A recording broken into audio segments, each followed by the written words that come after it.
ഇസ്രായേലിൽ കനത്ത ആക്രമണം. ഇറാനും ഹിസ്ബുള്ളയും സംയുക്തമായാണ് ആക്രമണം നടത്തിയത്.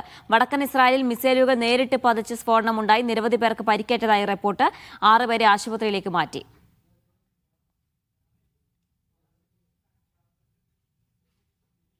അഫ്താബ് റഹ്മാൻ ചെയ്യുന്ന വിശദാംശങ്ങൾ നൽകാൻ. അഫ്താബ്, ഇസ്രായേലിൽ ആക്രമണം കടുപ്പിക്കുകയാണ്. ഇറാനും ഹിസ്ബുള്ളയും സംയുക്തമായ ആക്രമണം നടത്തി എന്നുള്ള റിപ്പോർട്ടുകൾ പുറത്തുവരുന്നു. എവിടെയാണ് ആക്രമണം നടത്തിയത്? എന്താണ് സാഹചര്യം? റിപ്പോർട്ടുകൾ എങ്ങനെ?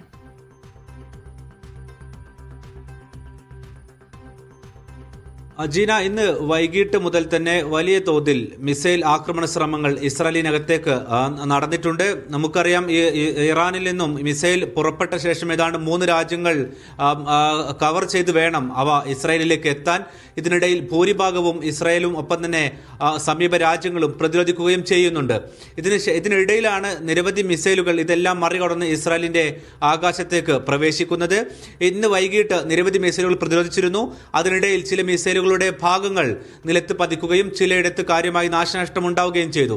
ഇപ്പോൾ നമ്മൾ ഈ ഒരു വലിയ തോതിൽ തീപിടുത്തം ഉണ്ടായിരിക്കുന്നത് ഹിസ്ബുള്ളയുടെ ഭാഗത്തു നിന്നുണ്ടായ ഒരു ആക്രമണത്തിലാണ്. അത് വടക്കൻ ഇസ്രായേലിലുള്ള നെഹരിയ എന്നറിയപ്പെടുന്ന സ്ഥലത്താണ് ഈ ആക്രമണം നടന്നിരിക്കുന്നത്. ഇവിടെ വലിയ തോതിൽ തീപിടുത്തം ഉണ്ടായതായുള്ള ദൃശ്യങ്ങളും പുറത്തു വരുന്നുണ്ട്. ഇസ്രായേലി മാധ്യമങ്ങളും ഒപ്പം IDF-ഉം ഇക്കാര്യം സ്ഥിരീകരിക്കുന്നുണ്ട്. ഇവിടെ റോക്കറ്റുകൾ നേരിട്ട് പതിച്ചതായി, അതായത് അവശിഷ്ടങ്ങൾ പതിച്ചല്ല, നേരിട്ട് റോക്കറ്റുകൾ പതിച്ചാണ് ഈ തീപിടുത്തം ഉണ്ടായത് എന്നുള്ളതും IDF സ്ഥിരീകരിച്ചിട്ടുണ്ട്.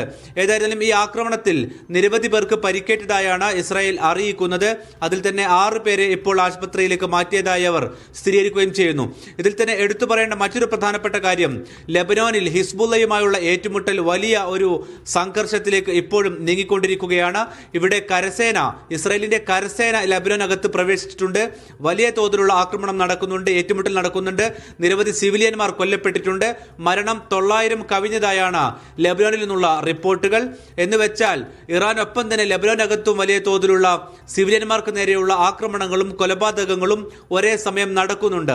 ഇറാനകത്തും സമാനമാണ് സ്ഥിതി. വലിയ തോതിൽ ആക്രമണം നടക്കുന്നുണ്ട്. അതുകൊണ്ട് തന്നെയാണ് ഇത്രയധികം പ്രത്യാക്രമണം നടക്കുന്നതും. പക്ഷെ ഇതിൽ എടുത്തു പറയേണ്ട കാര്യം, ഈ 17ാം ദിനത്തിലും 4 ദിനം കൊണ്ട് യുദ്ധം അവസാനിപ്പിക്കാൻ കഴിയുമെങ്കിൽ ഇറാനെ ശേഷി നശിപ്പിക്കാൻ കഴിയുമെന്ന് പറഞ്ഞെടുത്താണ് ഇപ്പോഴും 17ാം ദിനത്തിലും ഇസ്രായേലിനകത്തേക്ക് അവരുടെ ഡിഫൻസ് സിസ്റ്റങ്ങളെ നിഷ്പ്രഭമാക്കിക്കൊണ്ട് മിസൈലുകൾ പതിക്കുകയും റോക്കറ്റുകൾ നേരിട്ട് പതിക്കുകയും ചെയ്തുകൊണ്ടിരിക്കുന്നത്.